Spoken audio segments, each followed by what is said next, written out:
Hello. In this video I'll be providing in-depth feedback on the landing mechanics in Alpha 2.5. First off, yes, I am aware that the game is in development and that these systems are incomplete. Just like my other similar videos, this was created because CIG specifically asked for feedback regarding this mechanic. If any of you have watched my channel or seen my Reddit posts, you've probably surmised that I'm a big proponent of Star Citizen allowing players to perform fully manual landings if they desire. Discussion and chat with the developers regarding Landing Zones 2.0 got me thinking, though, why do I want full manual landings?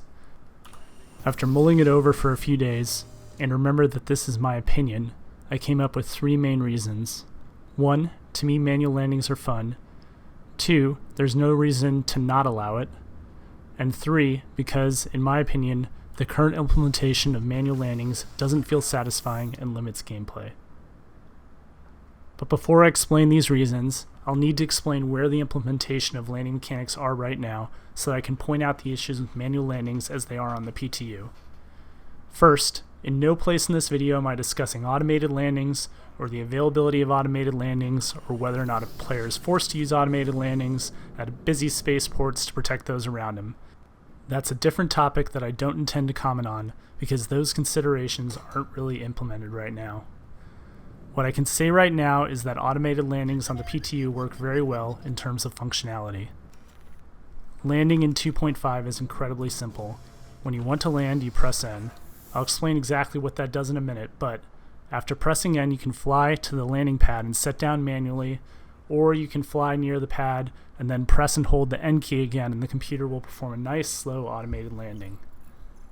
Overall, in my opinion, this is a massive improvement over previous versions, where landing gear couldn't be controlled at all. Ships would automatically lower their gear when near a landing pad. Since there are times one might be flying near pads but not intend to land, making it so that the computer didn't do this automatically was a good change. And there is a lot of value in simplicity.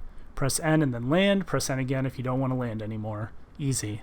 And I should say right now that my intention is not for the simplicity to go away. This should be the default for new players. The default key binding should be set up to allow this, but in my opinion, there should be optional key bindings that allow players more direct control over what's going on. To explain what I mean by that, I'll need to describe exactly what is happening when you press the N key. Pressing the N key actually does three things, or really four, but I'll get to that. First, pressing N lowers your landing gear, and pressing it again raises it. Simple. Second, pressing N puts you into landing mode. What this changes is some of your HUD elements. On ships with certain radars, you'll get a visual representation of the landing pad, and you'll also see the landing zones marked, green for ones that are suitable for you, orange or ones that are not. Automated mode also becomes available, but only activated if you press and hold the N key again. Finally, this mode will be used in the future to request landing clearance, but this particular feature is currently still being developed. Third, pressing N puts you into precision mode. Precision mode limits your top speed to 50 meters per second in every direction and also reduces your acceleration. This way, tapping on a strafe right key won't result in your going full speed to the right immediately. In effect, the inputs are dampened, which allows players without analog strafe control to make precise movements. Obviously, decoupled mode works a little differently, but effectively it's the same. You have your speed and acceleration limited just like in coupled mode, you just control it differently. The biggest problem with precision mode, however, is that it actually does something else to your ship. This is the fourth thing I mentioned pressing the N key does, because in my opinion it shouldn't be tied to precision mode. Going into precision mode, in addition to reducing your speed and acceleration, actually reduces your speed and acceleration further selectively based on your proximity to landing zones and other objects. This is something that you really have to try in the game to get an understanding of how it happens, but I did devise a test that you can perform that lets you actually see the results of this. And this exists now on live. It's actually existed for many patches, so you don't need to be on the PTU to see this happening. First, hover stationary over a pad and enter precision mode. You can do it either using mode shift or on the PTU using the N key, it doesn't matter. We will need analog strafe to do this though, otherwise you'll move so quickly that it will be hard to see what's happening. Alright, so once you are over the pad in precision mode, strafe backwards slowly. Set a constant small input and hold it. You'll see your velocity settle. Once you clear the pad, your velocity increases. This shows how strafe inputs are dampened to sort of guide your landing. As you near where you can land, your ship automatically reduces the response to your inputs. You can also try strafing up and down, both just off the pad and right over it, and see the differences in responsiveness. This might not seem like a big deal, but in my opinion it does have an incredibly adverse effects on pilots' ability to accurately control their ships. There's no indication to the pilot that this dampening occurs. The reason this is bad is that your brain, during the course of flying, associates a certain control input with a certain response. When you wildly change what response occurs due to the same control input, it causes coordination issues, especially if that change isn't communicated to the pilot. This can lead to a lot of overcorrection and, in my opinion, is the reason for a lot of the things players complained about concerning landings previously. Control consistency, meaning certain inputs having a specific effect consistently, is incredibly important when it comes to reducing player frustration. The strangest part about this is that it also happens near objects, not just landing pads. Here you can see me running the exact same test at a strut at Port Olisar and getting the same result. In precision mode, the ships are automatically dampening our inputs near objects, ostensibly to prevent us from crashing into them. Despite this, having this tied to only precision mode on the PTU is actually an improvement over previous versions of the game. In previous versions, this would occur automatically whether you activated precision mode or landing mode or not. This would cause players attempting to perform a manual landing or any type of movement near landing pads to have to basically fight against their ship's computer to get the movement they wanted. So, it's fantastic that this feature is now completely contained in one mode. And I'm not saying it isn't useful. It can, when implemented correctly, certainly help players who don't have analog strafe and consequently can only command 100% movement in any direction other than forward. Though there are other ways they could land, like by simply using decoupled mode. But I'll leave those options for another video. For now, on PTU 2.5, manual landings work for new players, although it is now pretty close to impossible to damage your ship while landing, even if you are purposefully being negligent. I'll post a video showing this in the description. All this just explains why I think there should be assist off, dampening free option for players who feel frustrated by these mechanics.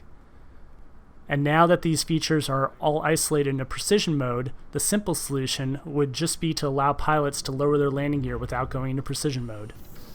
A simple optional key binding, one that doesn't even need to be added onto the default control scheme, so only players who know what they're doing will bind it and do it. And I understand why CIG wants to make one button do more things. There are already dozens of key bindings and keyboards are limited in space.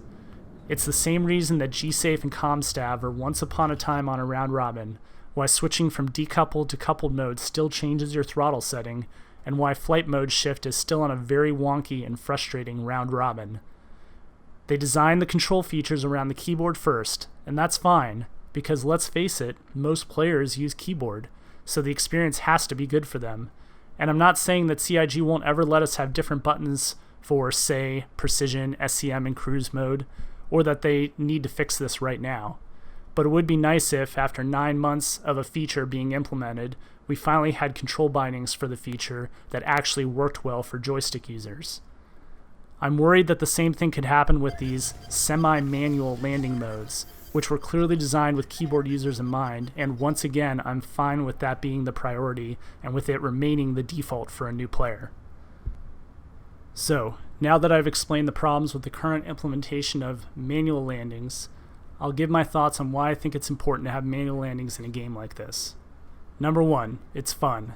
I thought of reasons why I find it fun, thought about comparing it to other games, but then I decided it would be far more effective to simply poll the community than to simply explain one player's opinion. So here goes. In my poll of 1,132 Star Citizen subreddit goers, 92% said they thought the idea of landing their ships manually to be fun. When asked if they wanted the option to land without input dampening, 87% said yes.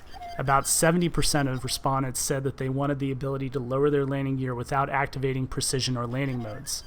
Over 80% said that if they had the ability to perform these more manual landings, they would try them.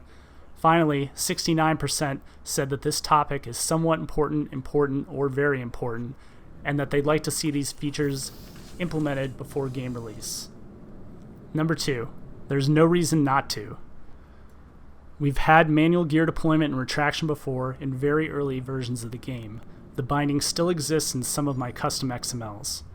I'm not a programmer, but I can't imagine it would take much developer time to add in a simple toggle for the landing gear alone. But by doing so, they would satisfy the desires of 70% of the people polled, though I can't say for certain if they represent a statistically accurate cross-section of the community, unfortunately. Finally, the new players might crash reason doesn't make sense here. The default key bindings would still function as they do now. This is a separate option that a player must bind himself. Number 3. The current implementation doesn't feel satisfying and limits gameplay. It doesn't take much to feel the hand of the ship's computer altering your inputs during manual landings on the PTU, and the way the ships sort of flop down, seemingly impervious to damage, kind of takes away the joy I had before when performing manual landings that truly felt manual. There's also less options for stuff like combat landings now, which, when mastered, were truly exhilarating before. Alright, well, this video has gone on long enough and I thank you for watching. Please give us your opinion on this either in Reddit comments or YouTube comments. Have a good day and fly safe.